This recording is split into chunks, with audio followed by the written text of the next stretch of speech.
Hello, everyone. My name is Francis. I am the CEO and co founder of the online payments company PayMongo.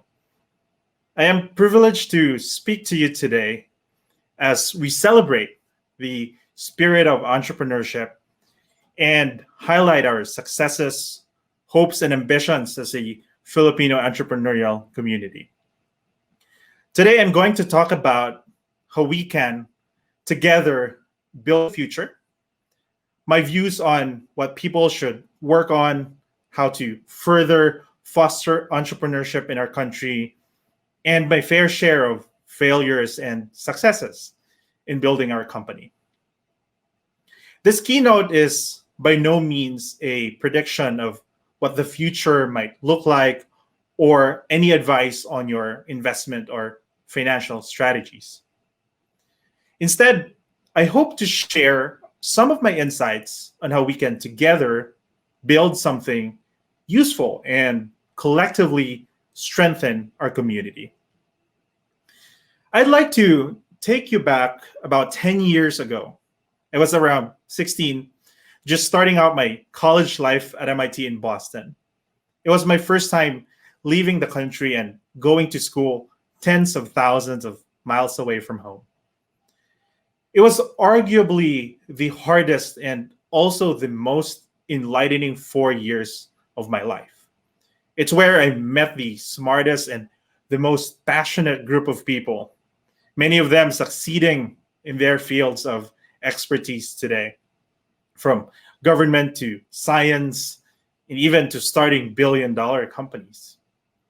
Well, if you were to ask me today what three things, and if there were only three things I learned during my time at MIT, I'd say one, failing many times would eventually lead you to the thing you'll do right.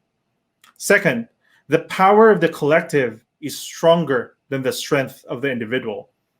And finally, to be intentionally optimistic and to stay ambitious, or as others may put it, do something crazy. Let me begin with my first note. Failing many times would eventually lead you to the thing you'll do right. PayMongo, in many ways, is a real-life narrative of the strength of Filipino entrepreneurship. Our version of the built in the garage story started out even before we worked on payments. I met my team several years ago when I came home from a short stint in Europe. Back then, we did different things, totally unrelated to payments. We tried building software for analytics, built APIs for logistics and delivery optimization, and we even tried software consulting gigs for local software upstarts and traditional conglomerates. None of those ventures ended up working, but not for the lack of trying. The team and I spent a lot of sleepless nights trying to build products and services which we felt would make a difference. And as naively ambitious as we were then, change the world. We were convinced that for every single line of code we wrote, we were building something good for society. And maybe we were. But those projects failed because of a lot of different reasons. One, while we were building good analytics software, we failed to understand the context of our customers and how they would use the product. We showed them dashboards and graphs and even used artificial intelligence and machine learning as selling points that appeared to be foreign and very highly cerebral to our users. We did not understand them, and we failed to gather feedback. Then, when we tried software consulting, we pitched, essentially selling ourselves as an engineering team, as a service to decision makers who may not have necessarily seen or understood the value of engineering in the context of business. We'd go to several exploratory meetings, wrote dozens, if not hundreds of different project proposals. All of them kept getting rejected. Of course, there were other mistakes we've made along the way. And a lot of other factors contributed to that too.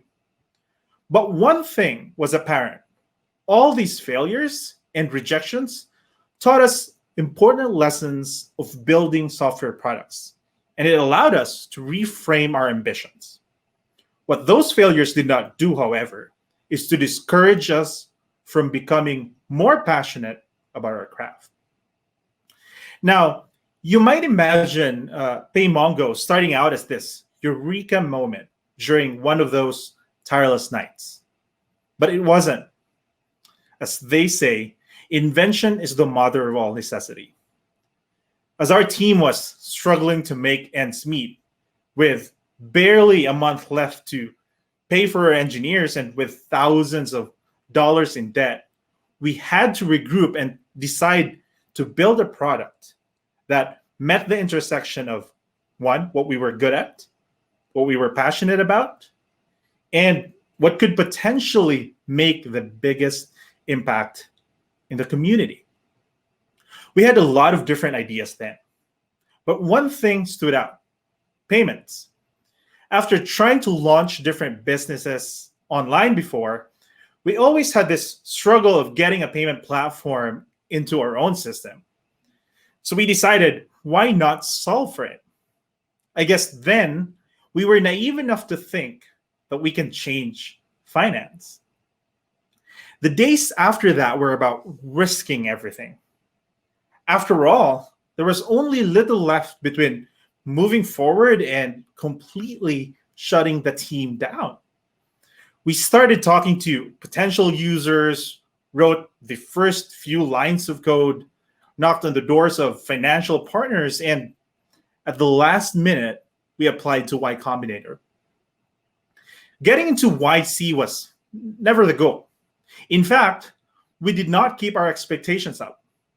During the months leading into our eventual acceptance to the program, we relentlessly focused on building our product and talking to our users. Of course, there's nothing clearer than a vision in hindsight. We learned a lot from our previous mistakes. Entrepreneurship is hard. I think everybody knows that. But what most people fail to realize is exactly how hard it is. The odds of failure is extremely high, and maybe you'd end up losing everything. It is the courage to get up and make some progress that separates entrepreneurs from the rest. We can't build the future without experiencing a few stumbling blocks today. We must embrace failures and, as a community, celebrate those who moved the ball forward despite the odds. Who knows? That's where you'll find your one thing. The second lesson I learned is that the power of the collective is stronger than the strength of the individual. When you look at the history of civilization, like the ancient cities of the Roman Empire, where they built roadways, aqueducts, and modern systems of their time, or look into Egypt with their incredible pyramids, humanity can achieve great things when driven towards a single purpose. Sure, they had great leaders that drove them towards their vision and ambitious goals. And yes, in any group, we must have great leadership. But it is only when people work together can the amazing accomplishments be achieved. Back in college, MIT has this profound distaste for academic rankings and Latin honors. I remember we never had to compete for grade-based awards or look into each other about who were getting into the top, which, by the way, tells you it would have been impossible for Tony Stark to have graduated summa cum laude. Well, say what you will about that policy, it did send a strong signal to the Institute that everyone, and I say everyone, must work hard, both individually and collectively, and that the accomplishments of the many far exceed beyond the ability of even a solitary genius. The achievements of PayMongo to date are because of the hard work and the relentless effort of the men and women in the company who continue to set new heights and perform miracles daily. I am deeply humbled of their ability and their continued dedication to our mission. When you're building and scaling a company, you eventually realize that you cannot do everything, and you shouldn't. The most humbling part of this journey for me is that knowing I am not good at most things. And I say this not because of some false sense of modesty or artificially self deprecating. At every level of competency at PayMongo, there's always at least someone who is better in doing that than I do. We have really good people doing our partnerships work, for example, dealing every day with various financial partners like our banks, and really competent people in the finance team. We hired a young and experienced CFO for the job. Hiring really great and committed people has been pivotal to our continued success. And this is true at every team in the company. It is then your job as a founder to attract the best people to work with you in achieving the vision. Yet, it is especially harder for early stage companies to do this. More so for those who are pre-product market fit because you haven't shown any proof of your success yet. So it is important that you're able to sell the vision and find the right people who are not only skilled and talented at what they do, but are also hungry and aligned with your ambitious goals. We were very lucky early on to have hired folks who have gone through many ups and downs with us. People who basically were willing to survey the landscape and step up to do whatever was needed to be done. As a leader, you must show the example, and you eventually are in charge of shaping culture. At PayMongo, I always tell the team that we're only 1% done. Thinking that it's always day one allows us to stay hungry and continue innovating new products. I couldn't be more optimistic about the future and the things our collective can achieve. And finally, be intentionally optimistic and stay ambitious. During the summer of '04, when Bessemer partner Jeremy Levine was spending a weekend at a company retreat, then Harvard student Eduardo Saverin was super persistent in pitching to Jeremy. Jeremy kept dodging Eduardo, but when Saverin finally cornered Levine, the latter gave his sage advice. Kid, haven't you heard of Friendster? Move on, it's over. Of course, Jeremy couldn't have known any better at the time. The 10th social network and limited only to college students with no money just sounds like a terrible idea. Well, today, that company, Facebook, is now worth around $800 billion.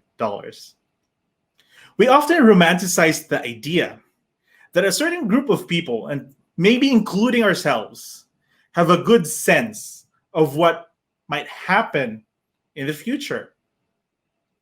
But the reality is, no one can know for certain how things would turn out, not even the most savvy investors. And those who turned out to be right were, for the most part, both brave and lucky. Because, well, think about it. If I could predict what tomorrow would be, well, I would probably have made the right bets on the stock market.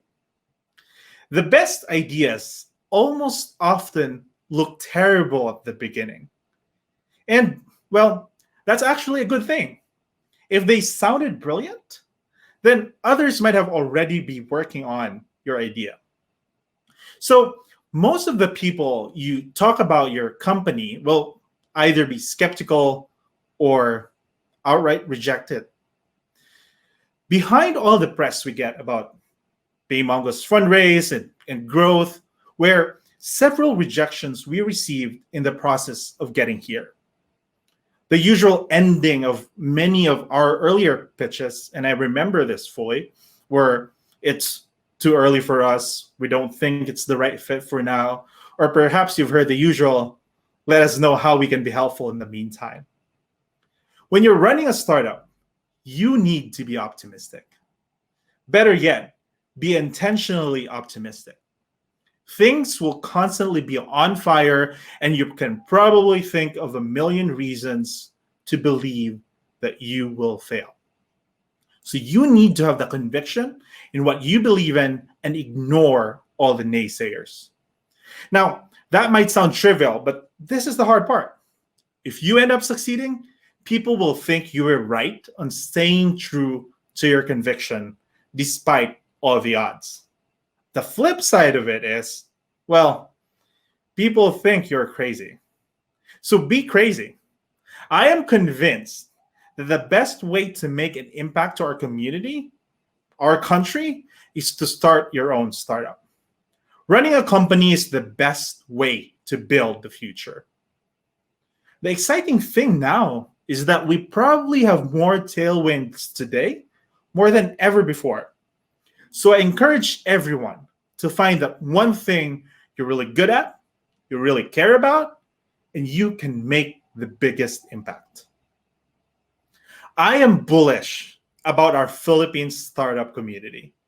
In line with PayMongo's mission of growing the internet economy of emerging markets, the team and I couldn't be more excited about all the good ideas that we are yet to see from each of you. We work hard every day so we can help you do better at what you do best. Again, be crazy, be bold. I look forward to see what's on the other side. Thank you.